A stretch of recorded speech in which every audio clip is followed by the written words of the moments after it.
everybody, welcome back to my YouTube channel. My name is Natalie and today I'm going to be explaining how you should plan to buy your first car.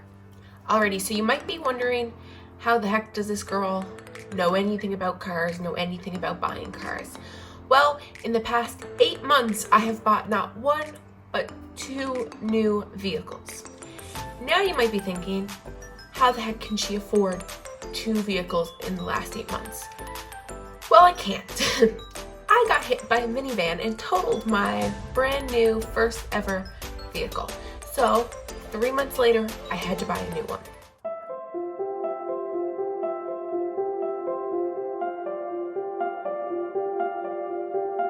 So I'm pretty experienced with the process and it's all pretty fresh in my mind and I'm just ready to throw out some tips. So if this interests you guys, make sure you keep watching and you like and subscribe down below.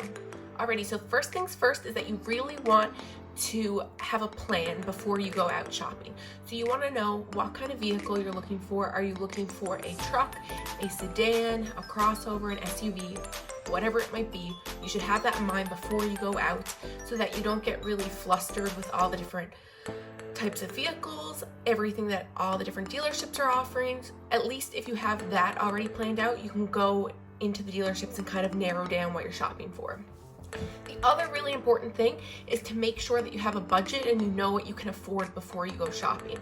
You want to look at what type of car payment you can afford right now, and you also need to look at whether or not you're going to be able to afford that payment in 4, 5, 6, 7 years, however long the term of loan will be.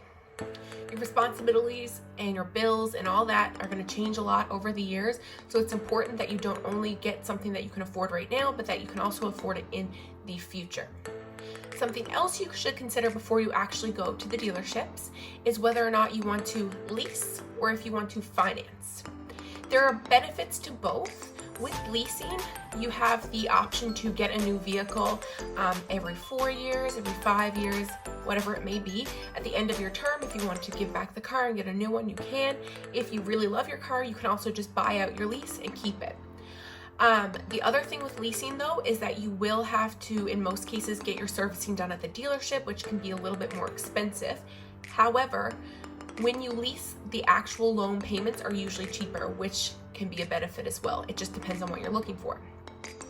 With financing, it's really great because your vehicle is an asset, so you have that in your name. If you were young and you're just starting out and you want to end up going to buy a house or you're trying to build credit, it's really important to have something in your name, especially if it's an installment loan. It's really good for the credit bureau and it increases your credit score and things like that. So that's a great benefit.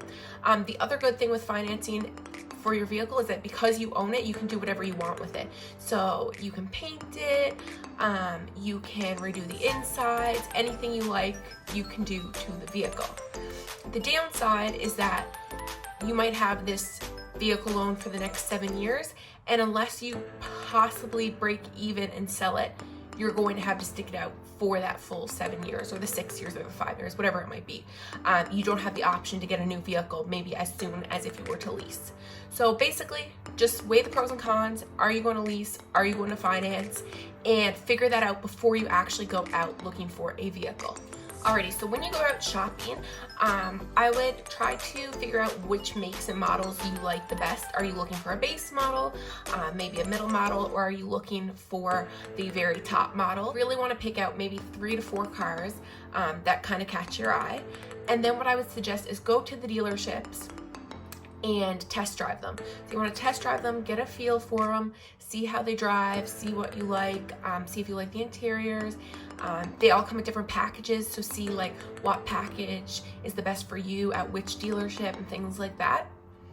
The other thing that's really important is that you look up online and do some research, see what other buyers have said about the vehicles. You want to look at some comparisons online that compares the one vehicle to the other, just so you can really get a feel for what you're looking at.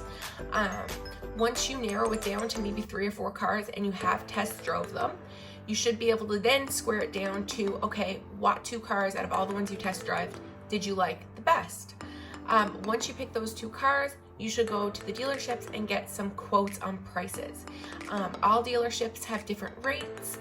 They have different terms for different vehicles, so it's important for you to go and sit down with a salesman and kind of see what they're able to offer you, and then you can compare them both. One tip I would suggest is, no matter the dealership you go to, you should ask them what the cash price of the vehicle is.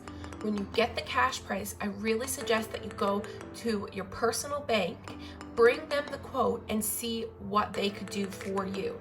Because a lot of banks will finance vehicles. They might have a lower rate, and the cash price is sometimes cheaper than if you were to actually finance through the dealership. That's also something that not a lot of people think to do. So I would definitely check that out because it could save you a nice bit of money. Another tip, if you are younger, maybe this is your first vehicle, you're just out of school, male or female, I would highly suggest bringing somebody with you that has purchased vehicles previously. So whether or not that is your father, that's who I brought my dad, I've brought my boyfriend, if it's your mom or your best friend, anything like that, just so that you don't get taken advantage of when you're trying to purchase your vehicle. Some salespeople will inflate the price if they think that you're naive and maybe you don't know better. So it just really helps to have somebody with you to kind of be a bit of guidance and also just support. So once you've done all this, you should be good to make a decision. A couple of other things that I would consider would be resale value. Some vehicles sell better than others. For example, Honda and Toyota, they have really great resale values compared to maybe a Buick or a Kia. That shouldn't be a reason to not purchase a vehicle from Buick or Kia or somewhere like that. It's just something to consider for down the road. I would also consider the color. I really love the flashy colors. So the first vehicle that I bought, I'll insert a picture right here, was bright orange. I loved it. It was so nice. But I knew when I bought it that if in 6 years I want to sell this, I might have a little bit of trouble because not everybody wants a big flashy orange crossover. But if that's something that you don't care about, or you're kind of just more of a person that wants to cross that bridge when you get there, go for it, get the flashy colors. That is all the tips that I have for you guys. If you like this video, please like and subscribe to me to see more videos like this.